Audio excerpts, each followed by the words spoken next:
پوچھتے ہیں کہ میری امی کو قرآن پاک صحیح پڑھنا نہیں آتا اس لیے وہ قرآن نہیں پڑھتی، تو کیا وہ قرآن سن سکتی ہیں یا پھر جتنا انہیں پڑھنا آتا ہے اتنا ہی پڑھتی رہیں یہ کافی ہے؟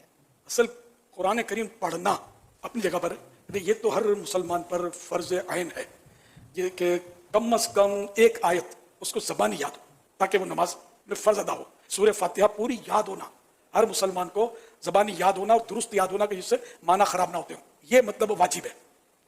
اب جو گونگا ہے یا جس سے بن نہیں پڑتا پھر اس کے اور مسائل ہیں، تو یہ واجب ہے کہ ایک سورہ فاتحہ اور 3 آیتیں یا 3 آیتوں کی مقدار، بھلے ایک آیت ہو اس کا کوئی حصہ ہو مگر وہ 3 آیتوں کے مقدار میں اس کی ہو، اس کے پھر وہ کہ 25 حروف اعلیٰ حضرت نے رحمۃ اللہ علیہ 3 آیتیں چھوٹی نکال کر کون سی صورت نکالی ہے؟ 3 چھوٹی آیتیں ہیں سورہ مدثر کی، ثم نظر ثم عبس وبصر ثم ادبر واستكبر۔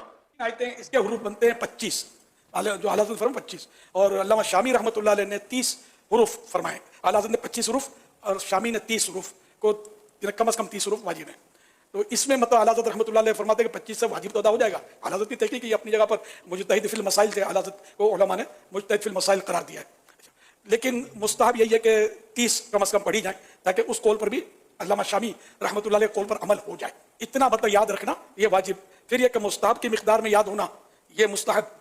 تو اتنا قرآن تو اب دیکھ کر پڑھنا نہ آتا ہو تو اس کا نہیں لکھا، بلکہ یہ کہ یاد ہو۔ اب یاد ہو تو کسی نے یاد کروا دیا، یہ بھی تو ہو سکتا ہے نا، دیکھنا نہیں، دیکھ کے نہیں پڑھتا، یہ سارا یاد ہے اور وہ درست یاد ہے، تو اس کا فرض واجب وغیرہ اس میں ادا ہوگا۔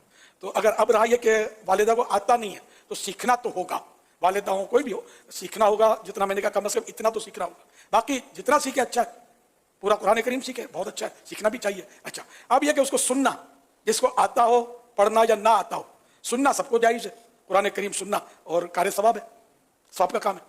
آپ کے یہاں بچہ